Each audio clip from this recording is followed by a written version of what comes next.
Welcome back to the Healing Your DID course. I want to thank you for becoming a member to get access to this course.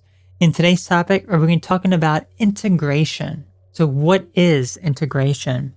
This is part of the natural healing process, and it's what your mind naturally does before the ego steps in. What happens is that our mind wants to heal naturally, but the ego steps in and prevents us from healing.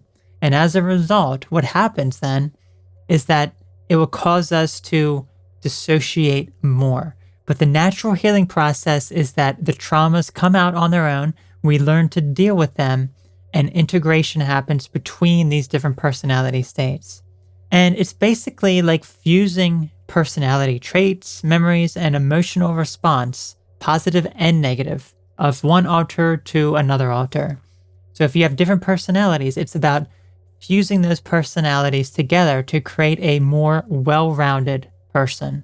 It's not about getting rid of any sort of personalities, it's just becoming more of a cohesive whole. Now, there are myths of integration, and a lot of these myths comes from other sources that may want to prevent people from healing.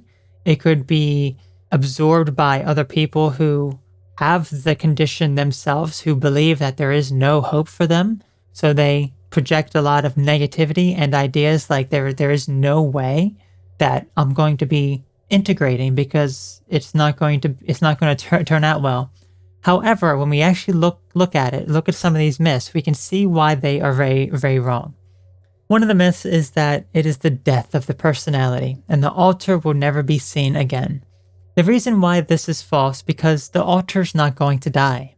Because the alter was not a real person to begin with, and which is actually the second myth here. The personality is a real person. So because the personality isn't actually a real person, they are different states within the same individual, there's no way for them to die. And it's not like they will never be seen again.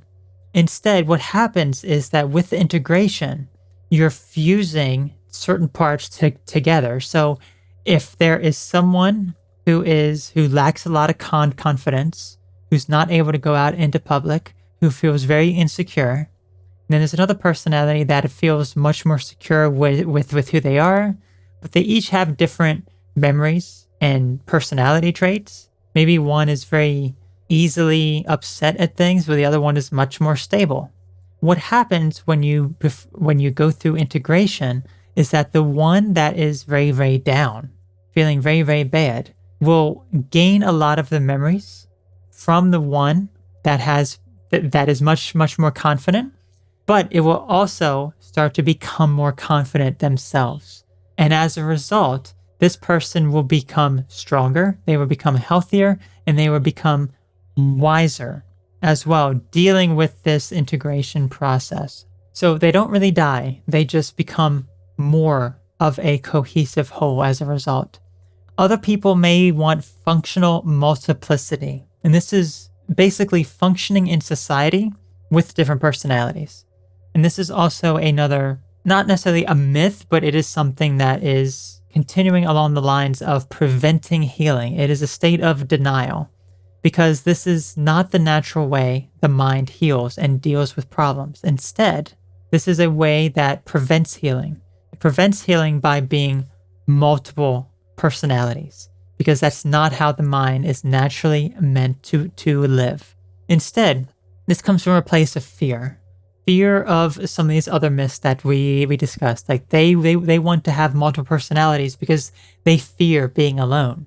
They fear other people judging them and not being able to take the criticism without being triggered into a different state or having someone else within their mind to back them up.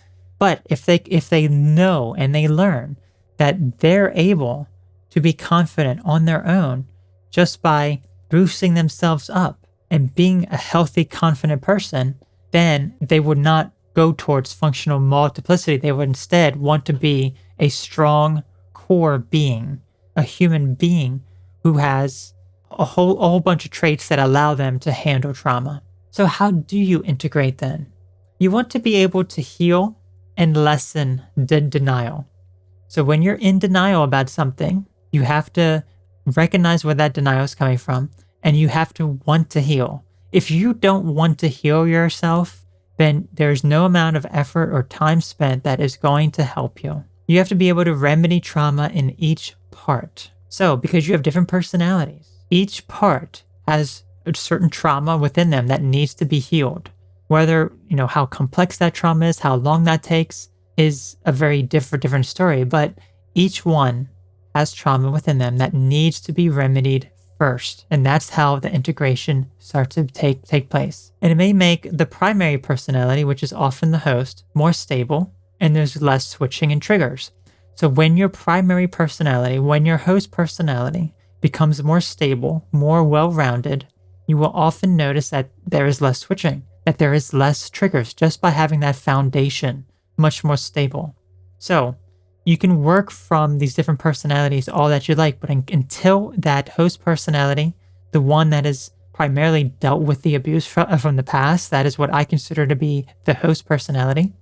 Until they are much more stable, you will continue to have these problems. So remedying the trauma, making the host more stable, and being able to want to heal. These are very important things. In the next topic, we're going to be talking about how long does it take to heal.